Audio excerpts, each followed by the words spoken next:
강의를 하는 그 목적 중에 하나가 지금은 이 믿는 사람들이 주도하는 세대가 아닙니다. 믿는 사람들이 주도하는 세대가 아니에요.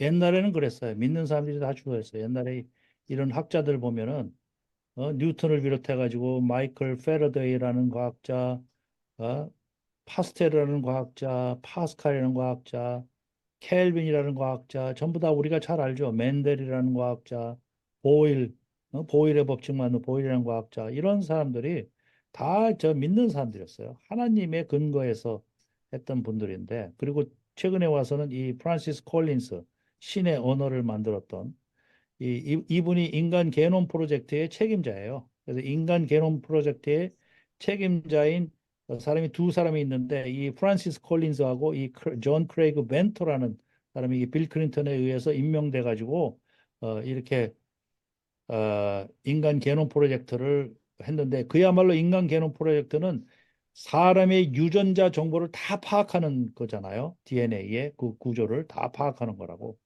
그거를 13년간에 걸쳐 가지고 돈도 약 한 그 30억 달러 들여서 그거를 완성을 했는데, 요 프란시스 콜린즈라는 분은 엄청나게 믿음의 과학자고, 요 크레이그 벤터라는 사람은 전혀 안 믿는 이 안 믿는 불신자. 그런 두 사람이 맡아서 이걸 했는데, 이 프란시스 콜린스라는 사람의 이분의 그 믿음의 고백이 또 상당히 아주 뛰어납니다. 근데 여기 보시다시피 뭐 일론 머스크라든지 여기 구글 CEO 순다 피차이라는 사람이, 이 구글의 CEO하고 마이크로소프트의 CEO가 공교롭게도 전부 인도 사람입니다. 지금 두 인도 사람이 이 구글과 마이크로소프트를 이끌고 가고 있는데, 이 사람들의 역할이 중요한 게 지금 AI를 거의 지금 구글과 마이크로소프트가 지금 선도하고 있다고 보면 돼요. AI를. 예. 근데 이 두 사람이 지금 그 이 힌두교 잡신을 믿는 그런 사람들 출신이란 말이에요, 이게. 일론 머스크는요, 이 친구가 정말 감히 하나님 안 계시다고 얘기는 못하는 사람이에요. 그렇다고 해서 또 구원의 하나님으로 믿는 그런 믿음의 사람은 아니에요. 예? 이제 옛날에 돌아가셨지만 스티브 호킹 같은 사람도 이 과학자였지만 이 불신론자였습니다. 평생을 불신론자로 지내다가 죽기 직전에 이렇게 교황을 불러다가 자기한테 기도해 달라고 이렇게 얘기하는 장면입니다. 그다음에 이 팀 쿡이라는 사람은, 이 사람은 하나님 믿는다고 얘기해요. 애플 CEO지. 팀 쿡인데 애플 CEO인데 하나님 믿으라고 얘기를 하는데, 불행히도 이 사람은 게이입니다. 게이. 이 공개적인 게이예요. 음, 뭐 믿는다고 얘기를 하니까 뭐 게임에도 불구하고 뭐 그렇게 얘기를 하는데, 그다음에 저 제프 베조스, 아마존의 제프 베조스, 이 사람은 아주 크리스찬을 미워하는 사람입니다. 이 사람. 그래서 동성연애에다가 막 그 도네이션하고 그래. 동성연애 그런 운동하는 그런 일에 제프 베조스 진짜 아마존 하면은 지금 뭐 세계적인 기업이고. 그런데 이렇게 세계를 움직이는 사람이 지금은 믿는 사람들이 아니에요. 그다음에 노벨 수상 과학자들 보면 거의 대부분이 다 무신론자입니다. 여기 이 대표적인 케이스가 이 리차드 도킨스라는 사람이, 정말 이 사람 이 영향을 많이 끼치는 사람인데 완전히 불신자입니다. 이 사람. 뭐 스티브 호킹 있고, 여기 이거 레이 커즈와일이라는 사람인데, 레이 커즈와일 이 사람이 지금 이 싱귤래리티를 주장해 가지고 2045년에 완전히 이 싱귤러리티 특이점의 시대가 온다고 주장하는 사람 아니야. 이 사람 쓴 책이 베스트셀러인데, 그때쯤 되면은 인간보다 훨씬 더 똑똑한 지능이 나타난 그게 나타난다. 그다음에 영구 불멸의 시대가 온다고 주장하는 사람 아니에요. 이 레이 커즈와일이. 예? 근데 이 사람이 정말 엄청난 과학자인데, 이 사람도 안 믿는 사람.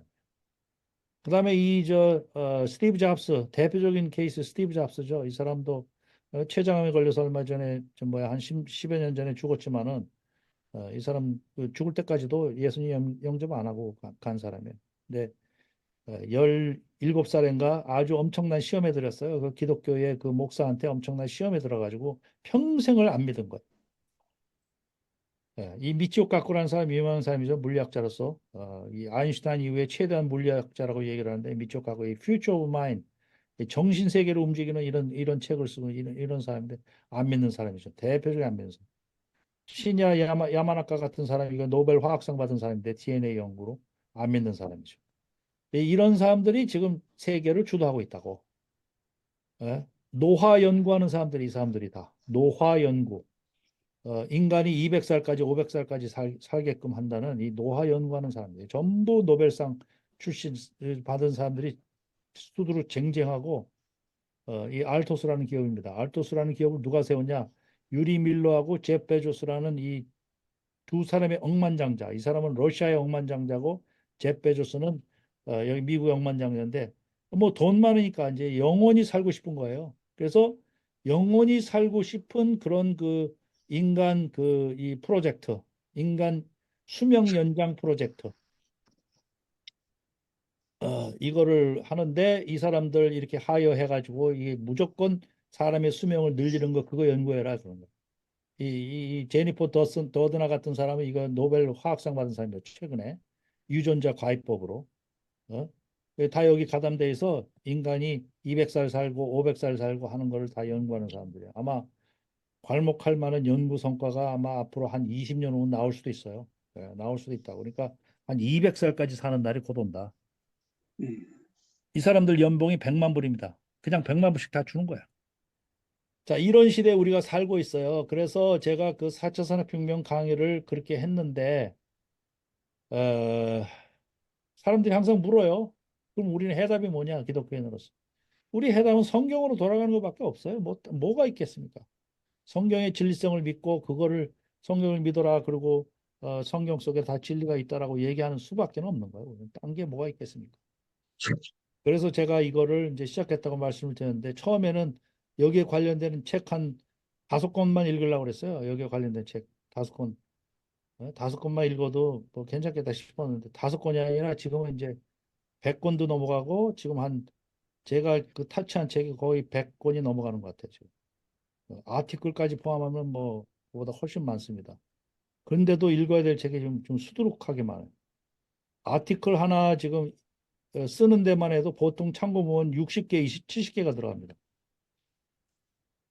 제가 홍해바다에 대한 논문을 썼고 홍해바다 이 아마 홍해바다의 논문은 거의 지금 어, 전무후무할 겁니다. 지금 홍해바다 거의 한 40페이지짜리 되는데 홍해바다가 이제 아까바만이라는 거를 이제 그 논리적으로 이제 하는 그런 논문이에요. 이 사람들이 이 사람들이 다 문자에 다 대가들이에요. 이거 문자 고대 문자 이런 거 다 믿는 사람들. 불가지론자 아니면 다 믿는 사람. 이런 사람들이 강단을 쥐고 있어요. 책도 쥐고. 한국의 대표적인 요 김영옥이라는 사람. 제가 처음에도 강의 중간에도 얘기했지만 이 김영옥이라는 사람하고 누가 좀 맞짱 뜰 사람이 있어야 되는 거예요. 이거 기독교인 중에서 믿는 사람 중에서 너 나하고 한번 맞짱 떠보자. 네가 그렇게 많이 알아? 어? 이 사람 출애굽을 허구라고 얘기하는 거예요. 허구라고 얘기를 몇십만 앞에서 하는 거예요. 출애굽을. 어? 기독교는 거짓 종교라고 얘기하는 사람이에요. 그리고 구약이 왜 필요하냐? 신약만 가지고 하지. 이렇게 하는 사람. 어? 예수님이 오셔가지고 그 저기 구약을 다 저 철폐시켰는데 왜 구약을 아직도 배워야 되냐? 신약이면 충분하지. 이렇게 얘기하는 거죠. 그 반면에 이런 사람들은 이제 또 성경적인 사람들입니다. 이런 사람들은 이게 다 신학교 교수들이고 그래서 사실 어, 바알에 무릎 꿇지 않은 뭐 7천 명의 예비한 거와 마찬가지로 아주 안 믿는 학자들이 욱시글욱시글 한 데에 그래도 이렇게 믿는 학자들도 곳곳에 박아놨습니다. 어? 자, 그래서 아까 우리가 조금 하다가 이렇게 집중 안 하고 다 흐트러지고 한 달, 2달 지나면 다 흐지부지 된다 그러는데 우리는 지금 집중이 필요합니다. 집중이 필요한 시대예요. 집중이 필요한 시대. 뭘 하나라도 끝까지 해야지 조금 하다가 말고 조금 하다가 이거 하나님의 뜻이 아닌가 봐 그러고 또 딴 거 하고 어? 이 성경의 그 진리성에 대해서는 정말 집중을 해서 이것에 에, 이 정말 그 앞으로 후배들을 위해서 여기에 우리의 모든 노력을 경주로 해야지. 그것이 이제 목숨을 거는 일이죠. 어, 이런 그 고자가 있다고 그럽니다. 다른 것을 차단하고 하나에 집중하면 능력이 10배가 된다. 3일 동안 하나에 집중하면 능력이 10,000배가 된다. 아이작 뉴턴도 자기가 천재가 아니라 내내 그 생각만 했으니까 자기가 만유인력의 법칙을 발견했다는 거예요. 내내 그 생각만 했다. 다른 사람들도 나처럼 열심히 생각한다면 그들도 비슷한 결과를 얻을 거라 그랬어. 내내 그 생각만 했다는 거예요. 내내 그 생각만 하시는 분 계십니까? 내내 그 생각만. 아마 머리 아파서 아유 머리 아파. 뭐 이럴 거예요, 대부분. 집중하다가도. 아인슈타인 같은 분도 몇 달이고 몇 년이고 생각하고 또 생각한다 그랬어. 그것만 생각한다. 나는 머리가 좋은 것이 아니다. 단지 문제가 있을 때 남들보다 더 오래 생각할 뿐이다. 오래 생각한다. 어? 저는 저 저도 이제 신앙생활 30년 동안에 이렇게 끈질기게 신앙생활하는 사람 좀 보면 좋겠어요. 봤으면 좋겠어. 시도를 포기할 때까지는 실패한 게 아니다. 이래서 시도를 포기할 때까지 실패하잖아. 자, 그래서 오늘은 Writing of God 중에서 모세의 8차례에 걸친 입산, 하나님과 대면하는 거. 예? 자, 모세가 몇 번 하나님을 대변하러 시내산 꼭대기로 올라갔느냐? 이거 세보신 분 있으신지요? 예? 성경 읽으면서 어, 그 제가 수십 번 보면서 세 번 결과 8차례, 8차례. 근데 어떤 학자들은 이거 7차례라고 얘기를 하고 어떤 사람은 10차례라고 얘기하는데 저는 아무리 세도 8차례밖에 안 나와요. 8차례. 아까 그 뚝심 얘기했는데 이 조델 온스토시이라는 분이 있어요. 조델 온스토시라는 이 분이 있는데 이분이 어 20, 거의 20년 동안 성경 진리를 파헤쳤어요.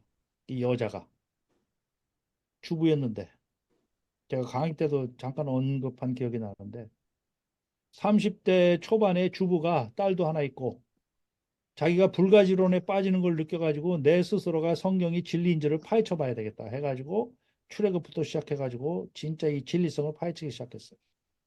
그래가지고 자기 남편한테 5년만 이거를 파헤쳐 보겠다. 5년만 자기 리서치를 하겠다.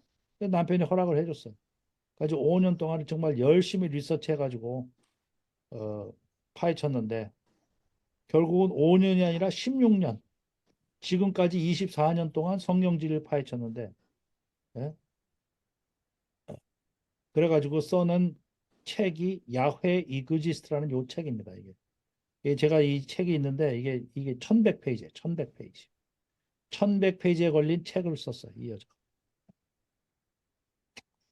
지금 두 번째 책을 준비한답니다. So, Suffering Servant. 이거는 Suffering Servant. 예수님에 대한 얘기예요. 그러니까 이거를 이사야 53장에 근거해서 쓴 책이랍니다. 이것도 1000페이지라고 그래요.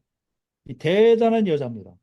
제가 저하고 통화를 한 서너 차례 했습니다. 그리고 지금도 문자는 주고받습니다. 저기 저 미주리에 어디 저 세인트 앤드류스가 살고 있는데 진짜 한번 가서 만나보고 싶어요. 어, 자, 모세와 하나님의 강림. 출애굽기 16장 1절에 보면 이스라엘 자손의 온 회중이 엘림에서 떠나 엘림과 시내산 사이에 있는 신광야에 이르니 애굽에서 나온 후 둘째 달 15일이라 이래서 둘째 달 15일. 킹 제임스 버전에 보면 15th day of the second month. ESV 버전도 똑같이 이렇게 15 days. 그러니까 두 번째 달 15일에 어디에 있느냐? 신광야에 이르렀다는 거예요. 신광야에. 그래서 요거는 15일 걸렸다. 신광야까지. 둘째 달 15일이다. 그러니까 이제 한 달 15일 걸린 거죠. 예? 둘째 달 15일 왔으니까. 그래서 요거를 이제 히브리어로 이렇게 돼 있고 이거는 아무리 봐도 다른 걸로 해석할 수가 없어요. 히브리어를 봐도 딱 15일 걸렸다. 둘째 달 15일이다라고 이제 해석이 되는 그 부분입니다. 그러고 나서 이스라엘 자손이 애굽 땅을 떠난 지 3개월 되던 날 시내 광야에 이르렀다. 그래서 3개월 되는 날. 3개월 되는 날. 이거 3개월 때 되는 날. 킹 제임스 버전 보니까 third month. third month. 세 번째 달이라고 돼 있고 ESV 버전 보니까 third new moon이라고 또 여기 이렇게 했더라고. new moon이라고. new moon이라고 돼 있고 third month라고 또 NASB 버전을 이렇게 했고 NIV 버전도 NIV 버전은 여기 first day를 붙였어요. 여기다. first day. third month의 first day에 이렇게 붙였고 NLT 버전 보니까 exactly 2 months. 정확하게 2달 만에 갔다. 그러니까 3개월 되던 날 시내의 광야에 이르렀다. 이렇게 돼 있어요. 예. 자, 요거는 이제 넘어갈게요. 유대인의 달력. 사실 성경에 나오는 거는 전부 유대인의 달력으로 봐야지 지금의 달력으로 생각하시면 안 돼요. 거기 1월이라고 그래서 지금의 1월이라고 보시고 뭐 지금의 2월, 3월 이런 걸로 보시면 안 돼요. 다 유대인 그 당시에 유대인의 달력으로 생각해야 된다. 예? 하는 그겁니다. 대부분 다 지금 현재 양력으로 생각하시는 경향이 있어요. 근데 그게 아니다. 요거 자세를 지금 할 수는 없고 필요하신 분은 파워포인트 다 드릴게요. 자, 첫 번째 입산입니다. 첫 번째 excursion. 여기서 이제 언약을 세웠어요. 그래서 출애굽기 19장 3절에서 8절에 보니까 첫 번째 올라가요. 그래서 하나님이 그 무슨 말씀하시려고 모세를 불렀나? 내 말을 잘 듣고 내 언약을 잘 지키라 이거야. 그러면 너희는 모든 민족 중에 내 소유가 되겠고 너희가 내게 대하여 제사장 나라가 되며 거룩한 백성이 되리라. 어? 그랬더니 내려와 가지고 얘기했더니 이때까지는 이스라엘 백성들이 착했어요. 그 모든 말씀을 그들 앞에 진술하니 백성이 일제히 응답하여 이르되 여호와께서 명령하신 대로 우리가 다 행하리이다 이랬어요. 시내산에 도착하니까 거기는 물도 풍부하고 그 아주 그 묵을만 하거든요 거기가. 혹시 사우디 시내산 가보신 분 알겠지만 거기 시내산가는 정말 넓은 앞에 그 터가 있어요. 그 장막을 칠 수 있는 아주 그 좋은 터가 있다고. 굉장히 넓게 펼쳐져 있다. 물도 풍부하게 있었고 시냇물이 흘렀고. 어? 그래서 이렇게 첫 번째 올라갔고 이제 가서 보신 분은 알겠지만은 우리의 그 등산 실력으로는 시내산 꼭대기까지 거의 올라가는 데만 6시간 걸립니다. 6시간. 6시간 걸린 거를 모세가 헐레벌떡 올라갔다는 얘기가 성경에 한마디도 없어요. 그냥 뭐 축지법 쓰듯이 그냥 순식간에 올라간 것 같아요. 예? 베두인족 그 빨리 올라가는 사람들도 한 3시간씩 걸리던데. 예? 모세는 그보다 더 빨랐는지도 몰라요. 그래도 한두 시간은 걸렸을 거예요. 예? 자, 이게 시내산 꼭대기에서 바라보는 어, 전경입니다. 이게. 자, 그리고 두 번째 입사는 이제 강림을 예고합니다. 강림을. 내가 세 번째 때 백성 앞에서 나타날 것이라고 강림을 예고하는 장면. 출애굽기 19장 9절에서 15절까지. 그래서 강림을 예고하면서 몇 가지를 준비하라고 시키십니다. 하나님께서 뭐를 시키냐? 성결하게 하며 그들에게 옷을 빨게 하라 이랬어. 옷을 빨게 하라. 옷을 빨게 하라. 성결하게 하며 옷을 빨게 하라. 그래서 셋째 날을 기다리게 하라. 그러면 온 백성의 목전에서 강림할 것이다 이랬어. 그리고 주위의 경계를 정하고 거기 침범하지 말라. 그랬더니 19장 14절 15절에서 모세가 산에서 내려와 백성에게 이르되 백성을 성결하게 하니 그들이 자기 옷을 빨더라 그랬어. 자기 옷을 빨더라 그랬어. 그럼 이거 보고 뭐를 알 수 있어요? 아, 여기 시냇물 같은 게 흐르는구나. 어디 가서 옷을 빨겠어요? 우물가에서 옷을 빨겠어요? 그 많은 인원이? 모세가 백성에게 이르되 준비하여 셋째 날을 기다리고 여인을 갖가지 하지 말라 이랬어. 하나님이 하신 말씀 중에 여인을 갖가지 하지 말라는 말은 없었는데 아무리 뒤져봐도 없더라고. 근데 모세가 덧붙인 거야. 여인도 가까이 하지 말라. 성결하게 하라니까 사실 그게 포함되겠죠. 그래서 그렇게 해서 하나님이 온 백성에서 이제 강림한 이게 두 번째 입산했을 때, 익스커션 했을 때 일어난 일입니다. 그래서 제가 이건 지난번에도 보여드렸듯이 시내산 앞물이 흐른 흔적이 있습니다. 사실 이런 것들이 다 증거예요. 다른 시내산 이런 거 없거든요. 이렇게 물이 흐른 흔적들이 있다. 물이 흐른 흔적이 있어. 여기 송아지 사건이 났을 때도 물에 뿌려 이스라엘 자손에게 마시게 하리라 이런 얘기가 출애굽기 32장 19절 20절에서 나오기 때문에 여기 분명히 시냇물이 있는 물이 있다는 것을 짐작할 수가 있어요. 그래서 이거 옛날에 누가 여기 사우디 시내산 앞에서 찍은 사진입니다. 이거로 이렇게 실제로 물이 이렇게 흘렀어. 신명기 9장 20절 보니까 그 가루를 산에서 흘러내리는 시내. 그러니까 정확하게 묘사를 했어요. 산에서 흘러내리는 시내라고 그랬어. 시내가 있다니. 이거는 영화에서 이렇게 애니메이션으로 만든 장면이고 여기 빨래하는 장면이잖아요. 빨래를 했다가 이렇게. 그래서 이거는 이제 닥터 그랜 프레츠 책에 보면은 이렇게 물이 흐른 자국 여기에 이제 또 우물들이 있었던 흔적 이런 것들을 이제 다 표시를 해놨어요. 네. 시내산에 있는 10개월 동안 물이 부족하다는 얘기가 전혀 없습니다. 여기서는. 네. 그래서 산에서 물줄기가 내려야 되고 뭐 이렇게 쫙 있어야 되는데 수많은 사람들이 식선으로 사용해야 되고 금속강지 재단에서 도보거래 있어야 되고 산기슭의 모세의 재단에서 동물 제사를 드린 것과 각하여 제사장들이 씻는 법을 가르쳐요. 이런 조건을 충족시키는 다른 곳은 단 한 군데도 없다.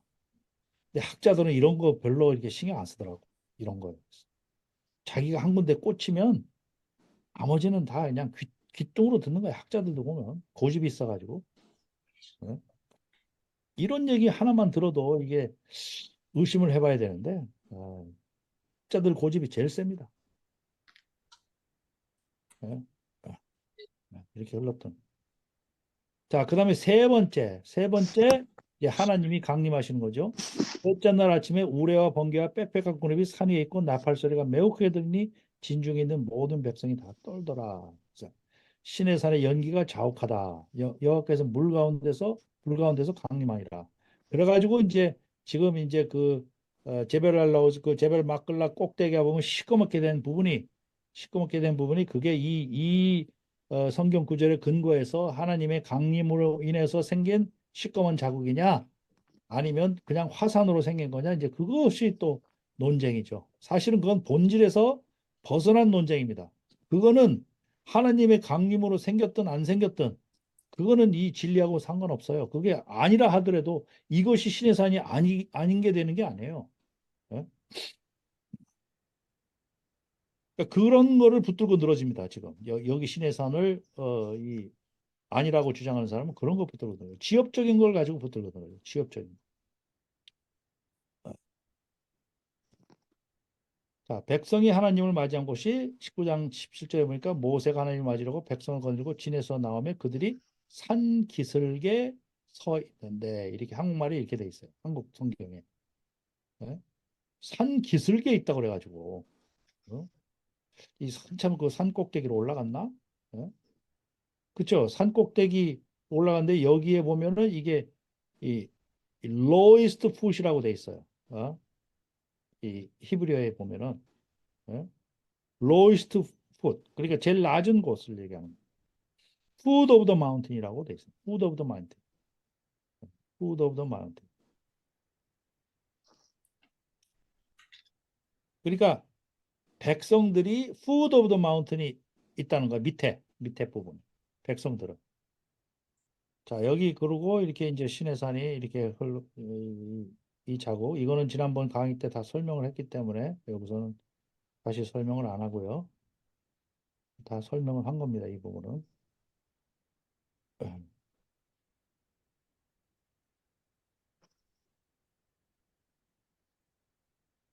자, 백성 앞에서 강림하신 이유가 왜 하나님이 강림하신다고 했나? 그게 좀 궁금하잖아요. 왜 하나님이 굳이 백성들 앞에 강림한다고 그랬나? 여기 신명기에 나와 있더라고요. 신명기 4장 10절, 12절에 보니까 백성을 모으라. 내가 그들에게 내 말을 들려주어. 내 말을 들려주어. 그들이 세상 사는 동안 나를 경외함을 배우게 하며 그 자녀에게 가르치게 하리라. 내 말을 들려주어서 나를 경외함을 배우게 하며 그 자녀의 가르치기 그러니까 교훈하기 위해서 백성을 모으라는 거예요. 교훈하기 위해서. 신명기 4장 36절 40절에 보니까 너를 교훈하시려고 하늘에서부터 음성을 듣겠다. 이렇게 했어요. 교훈하시려고. 네? 교훈하시려고. 가르치려고. 이런 얘기가 신명기 나옵니다. 신해선 정성이 이렇게 돼 있어요. 그러면 외국 사람들하고 같이 했을 때 제일 위에 이렇게 누가 십자가를 꽂아놨어요. 자, 그 다음에 네 번째 올라갔을 때는 70장로, 이스라엘 장로 70명하고 같이 올라갑니다. 아론과 나답과 아비후와 이스라엘 장로 70명하고 같이 올라갑니다. 네 번째. 근데 이 네 번째에 주목해야 될 얘기는 여기에 처음으로 모세가 여호와의 모든 말씀을 기록했다는 얘기가 나옵니다. 여호와의 모든 말씀을 기록하고 성경 전체를 살펴봐도 요 출애굽 24장 전까지 아무리 살펴보세요. 말씀을 기록했다는 얘기가 나오는. 이게 문자에 대한 얘기가 처음으로 나오는 겁니다. 여기. 말씀을 기록했다는 얘기가 24장 1절 여기 1절에서 8절 사이에 처음으로 나옵니다. 그러니까 기록한 것이 있기 때문에 언약서를 가져다가 백성에게 낭독했다는 얘기가 나와요. 예. 여기에서 우리는 이 말씀이 뭔가 기록할 만한 문자가 있었구나 라는 걸 알 수 있는 거죠. 이거를 이제 안 믿는 학자들은 이거 안 믿는 거예요, 이거. 말씀 기록했다? 문자도 없는데 뭘 가지고 기록하냐? 이거 페니키아 문자로 보는 사람들은 BC 9세기, 10세기 그때로 얘기를 하는 거기 때문에 말씀이 없는데 뭘로 기록하냐? 이렇게 되는 거죠. 그리고 모세 오경은 모세가 기록한 게 아니다. 이렇게 얘기하는 거죠. 후대 사람들이 와서 했다. 성막 세운 날짜가 9개월 15일 출애굽기 40장 17에 보니까 둘째 해 첫째 달 곧 그 달 초하루에 성막을 세운다. 이거 뭐 히브리어로 다 설명할 필요는 없고요. 그래서 시내산 도착 시간은 첫 번째 해 세 번째 달. 성막 완성 날짜는 두 번째 해 첫 번째 달의 첫 번째 날. 그래서 9개월 15일이 걸렸습니다. 성막 완성할 때까지. 그동안에 여기 있는 번제단을 썼다는 거죠. 바로 시내산 앞에 가보면 그 번제단이 있는데 번제단을 썼다는 거예요. 성막이 완성될 때까지. 요런 재단 터가 있습니다. 이것도 강의 때 이제 설명을 한 거고 다시 한번 24장 4절에 여호와의 모든 말씀을 기록하고 성경의 최초로 문자 기록에 대한 말씀이 여기 등장하는 겁니다. 그리고 성경을 읽어주었다는 첫 번째 사건입니다. 하나님이 문장으로 친히 기록해 준 거예요. 이게 이 십계명을 하나님이 직접 여기다가 기록을 해준 겁니다. 내가 그들을 가르치도록 율법과 계명을 친히 기록한 돌판을 내게 주리라. 이거 마일스 존스 같은 학자는 하나님이 친히 쓰신 문장으로 사람과 직접 소통하신 전무후무한 사건이다 그랬어요. 그리고 이거는 가르치는 데 초점을 둔 거예요. 가르치라. 이제부터 이제 가르치라는 얘기가 굉장히 많이 등장합니다. 가르치라. 문자가 있고 그걸 기록하고 가르치라. 그래서 하나님께서 어, 이스라엘 사람들에게 율법 없는 국가에 스탠다드한 법을 주셨다. 어? 이렇게 되는 거죠. 자, 출애굽 전에 문자가 있었나? 문자에 대한 이야기를 잠깐 할게요.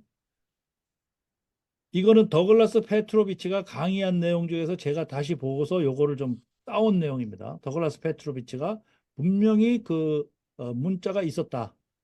출애굽 전에 문자가 있었다라는 증거로 이 근거로 이거를 얘기를 했어요. 문자가 있었다는 증거로. 왜냐하면 학자들 사이에 문자가 있었니 없었니 하는 얘기가 굉장히 분분합니다. 그때 문자가 있었니 없었니 하는 게. 사도행전 7장 22절에 보니까 모세가 애굽 사람의 모든 지혜를 배워 그의 말과 하는 일들이 능하더라 했어요. 그의 말과 하는 일들이 능하더라 했어요. 그의 말과. 예? 그 다음에 신명기 6장 5절에서 9절을 보니까 여기 보니까 내 집 문설주와 바깥문에 기록할지니라 이랬어요. 기록할지니라. 신명기 6장 5절에서 9절을 보니까 문설주와 바깥문에 기록하라 그래 있어요. 그 문자도 없는데 하나님이 기록하라고 얘기할 리가 만무한 거죠. 문자가 있었다는 얘기. 기록할지니라 이랬어요. 그 다음에 여기 제사장의 이 위에 어깨 위에 있는 이 호마노 여기 보면은 색이다라는 말이 나와요. 호마노 두 개를 가져다가 그 위에 이스라엘 아들들의 이름을 새겨라. engrave. 어? 히브리어로는 파타입니다. 파타. 색이다. 색이라는 문자를 색이라는 거예요. 색이라. 예? 여기 문자를 새기다. 너는 또 순금으로 패를 만들어 도장을 새기는 법으로 그 위에 새기되 여호와께 성결이라 하고 아예 문장까지 주는 거야. 출애굽기 28장 3절에 여호와께 성결이라고 새기라 이랬어요. 여기는. 예, 이것이 결정적인 증거입니다. 그러니까 성경 안 믿는 사람이 이거 자체 안 믿는 거죠. 그리고 이 모세오경을 그 당시 모세 때 그 당시에 쓴 게 아니라 한참 후에 썼다 이렇게 보기 때문에 예? 이건 사실 억지로 그렇게 주장하는 거지. 그러니까 우리는 그런 문자에 대해서도 이렇게 비성경 증거를 우리가 받아들일 이유가 없습니다. 예? 그래서 이것도 에브라임이 사용한 스크랩, 여기에 도장 인장 같은 거 여기에 문자가 새겨져 있다는 거. 에브라임이 사용한 스크랩. 이게 더글라스 책에 나옵니다. 이게 에브라임이 사용한 스크랩. 여기 이제 히브리어로 되어 있는 거예요. 이게 히브리어의 그 근원이 되는 거죠. 이게. 예? 요셉의 아들이니까 언제 한참 때잖아요. BC 거의 1800년도 때 얘기니까. 문자가 있었다는 얘기죠. 그리고 이 알파베틱 스크립의 존재는 알파베틱 스크립의 존재는 더글라스가 요 세 가지 예를 들었어요. 사이나이 377, 엘비오 사이나이 357. 이게 이제 BC 1840년도 요게 이제 BC 1831년 정도에 나온 거고 여기 BC 1448년도 1480년 정도에 나온 건데 여기 참고로 사이나이 377 이렇게 된 거는 여기에다가 이제 숫자로 매기는 겁니다. 요 사이나이 여기에서 발견된 이거는 이집트 시내산 근처의 그 터크로이즈 광산에서 발견된 거예요. 그 엘 세라빗이라는 곳에서 발견이 된 건데 거기에서 다량의 이런 문자들이 발견이 됐어요. 여기에서 나온 문자들을 이제 해독을 하고 연도를 매기고 이제 이렇게 된 거죠. 그리고 숫자를 매긴 거예요. 그래서 굉장히 많이 발견이 됐기 때문에 이제 1년 번호를 매긴 거죠. 이게. 그래서 이걸 보고 사이나이 377이라고 부르고 이렇게 얘기를 하는데 이것이 거의 인류 최초의 알파베틱 스크립이라고 얘기를 하는 겁니다. 자, 알파벳 스크립이라는 말을 혹시 헷갈리시는 분이 있는데 알파벳이라는 그러면 영어의 알파벳을 말하냐 이렇게 이제 생각하시는 분들이 많아요. 알파벳이라는 게 영어만 생각하시는데 그 영어만 생각하는 게 아니라 알파벳이라고 하는 얘기는 어, 이를테면 자음이면 자음, 모음이면 모음 이렇게 한정된 숫자의 이 단위가 있었다는 것을 얘기하는 거예요. 알파벳 같은 거는 영어의 알파벳 같은 거는 A, B, C, D가 있는 거고, 그죠? 그다음에 히브리어는 히브리어 나름대로 뭐 저 알렙 뭐 그런 그 저기 뭐 가밋 뭐 이런 여러 가지 히브리어의 그 알파벳이 있잖아요. 22가지, 22개가 그런 식으로 알파벳이 다 있는 걸 얘기하는 거죠. 어떤 거는 자음만 있는 게 있고 어떤 거는 자음과 모음이 있는 것도 있고. 예? 그래서 이것이 A하고 뭐 C하고 E하고 합쳐지면 뭐 하나의 단어가 되고 하듯이 그것의 조화에 의해서 명사, 동사, 접속사 뭐 이런 것들이 같이 어우러져 가지고 하나의 문장을 이루는 이런 걸 보고 알파벳 스크립이라고 얘기를 합니다. 참고로 이집트의 상형 문자 같은 거는 알파벳 스크립이라고 볼 수가 없죠. 그거는 그냥 그림으로 표시한 거니까 뜻을 그거를 알파벳이라고 얘기하지 않죠. 하나의 어떤 그 언어의 체계로 발달돼 나가는 그거를 보고 이제 알파벳이라고 얘기를 합니다. 자, 또 우리가 이제 세미틱 랭귀지라고 셈족 언어라고 세미틱 랭귀지라고 얘기를 하는데 이 세미틱 랭귀지라고 얘기를 하는 거는 옛날에 그 아모리, 아카디안, 히브루, 알마닉, 피니시안, 페니키아, 에돔 이런 데의 언어들을 전부 합쳐서 세미틱 랭귀지라고 하는 거죠. 상당히 비슷한 부분도 있고 뭐 틀린 부분도 있고 그러겠죠. 자, 그리고 여기 이제 그 출애굽 시절 때 그 즈음에 인해서 발견된 게 그 즈음 시기에 발견된 게 사이나이 357입니다. 요렇게 된 그 글자가 요거에 대해서는 다음번 강의할 때 다음번 얘기할 때 요거 좀 할게요. 이거 굉장히 중요한 스크립인데 이게 이제 신해산의 위치를 설명하는데 학자들이 많이 인용을 하고 그러는데 이게 학자들마다 이거에 대한 해독이 다 틀립니다. 해독이 다 틀려요. 네. 그래서 하여튼 이런 알파벳의 스크립이 존재했다 이런 시절에 하는 거를 우리가 알 수 있어요. 자, 그 다음에 이제 이 1480년이나 이때 와가지고 이런 문자가 있었고 이제 사이나이 349입니다. 사이나이 349. 이게 앞으로 이제 강의하면서 이런 거 하나하나마다 조금 이게 하나하나 더 자세히 보면 좋은데 이 문자 자체가 이런 문자 자체가 이게 이제 히브리어로 됐다고 주장하는 겁니다. 히브리어로. 이게 히브리어로 돼갔다. 상당히 성경적인 주장입니다.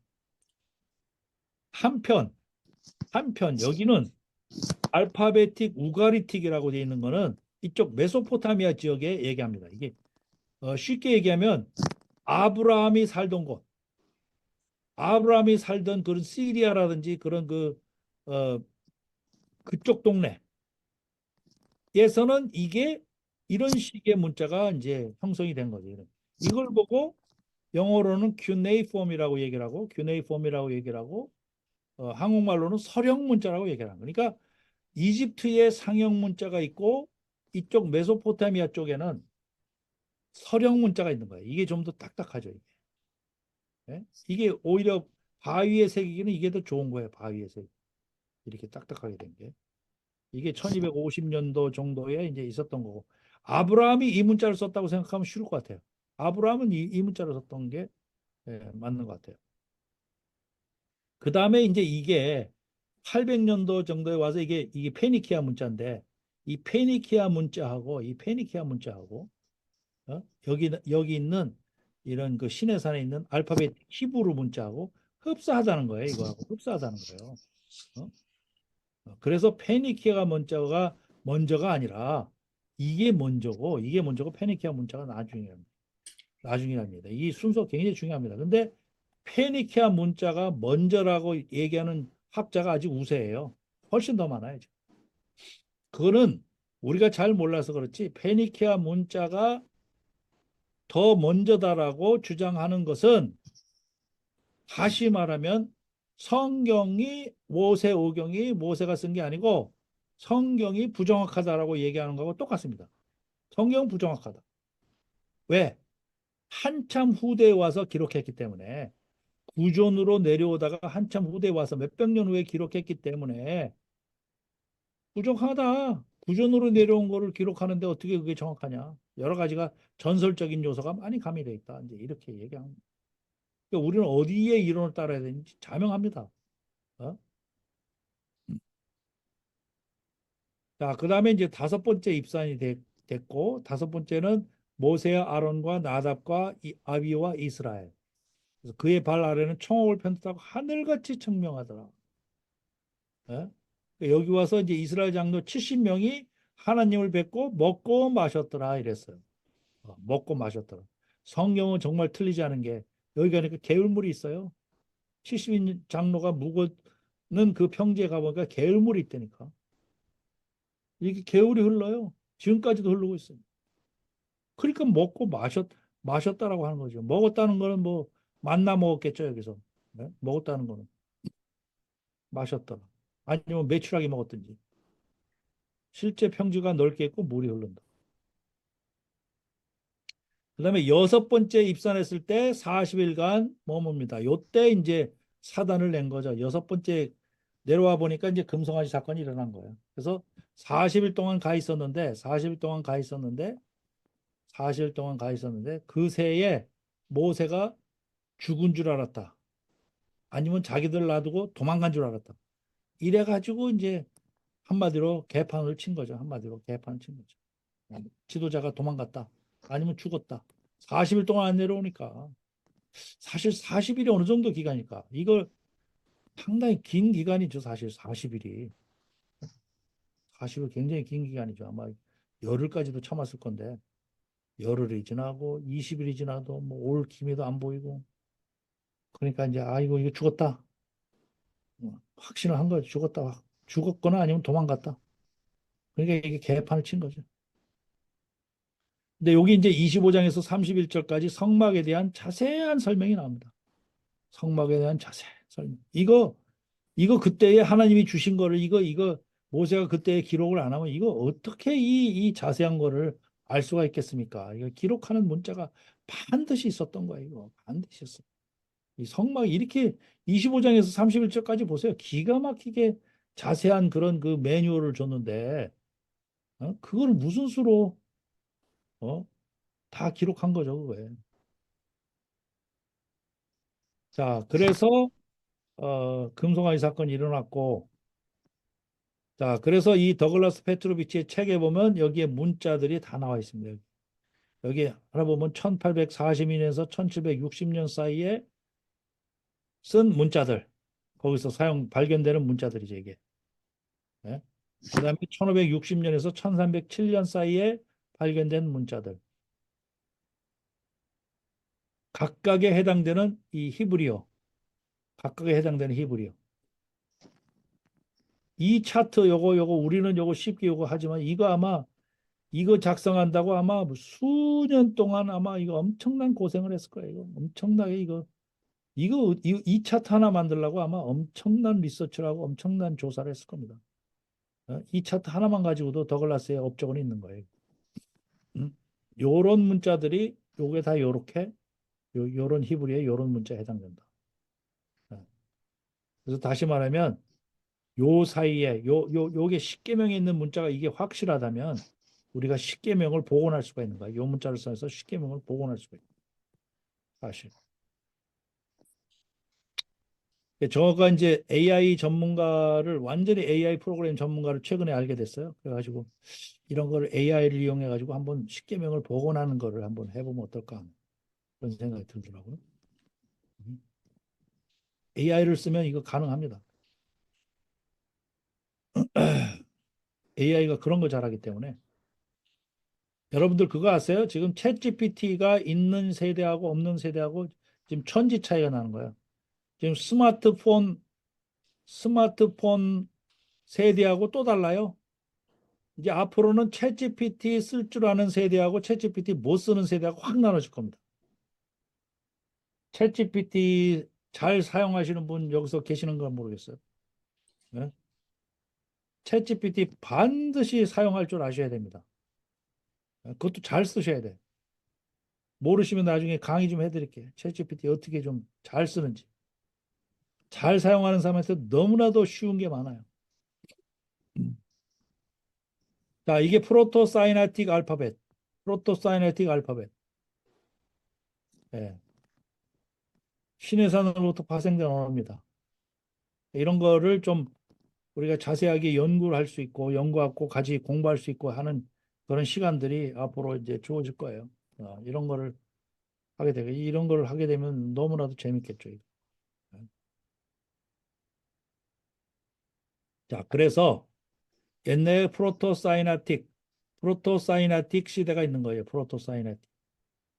프로토라는 건 전 세대라는 거고 사이나틱 신해산 그 전 시대 신해산 전 시대의 랭게지가 있었다면은 이거 뭐 상형 문자 이런 걸로 있었겠죠. 그것이 쭉 발달이 돼 가지고 페니키아 문자로 돼서 이 페니키아 문자가 뭐 그리스 말로도 되고 아라비아 말로도 되고 알마니아 말로도 되고 히브리 말로도 되고 또 각각 알마니아 말은 이런 인도 말이나 뭐 이런 나바티안 말이나 이런 데로 발달이 되고 이렇게 쫙 발달됐다고 하는 게 이게 그동안의 이론이에요. 페니키아가 먼저 이거를 집대성했다는 거야. 페니키아 사람들이 이 문자를 다 발명했다는 게 아니라 많은 문자들을 집대성했다는 거죠. 집대성.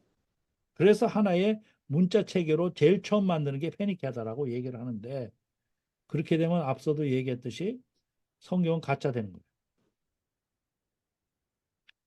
그게 아니라 고대 히브리어가 그런 프로토사이나틱이 모여서 고대 히브리어 이거를 뭐라고 저기 하기가 어려우니까 코드에 있는 거를 히브리어 1.0 버전이라고 그러고 그 다음에 와서 좀 집대성한 부분이 히브리어 2.0 버전이라고 얘기를 하고 이것이 해서 완전히 히브리어 문자 형태로 발달이 됐다는 거죠. 이것이 페니키아 문자로도 같다는 거예요.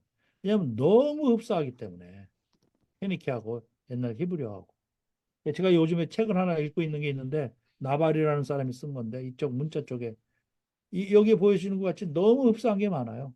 어. 묵상이 많다고.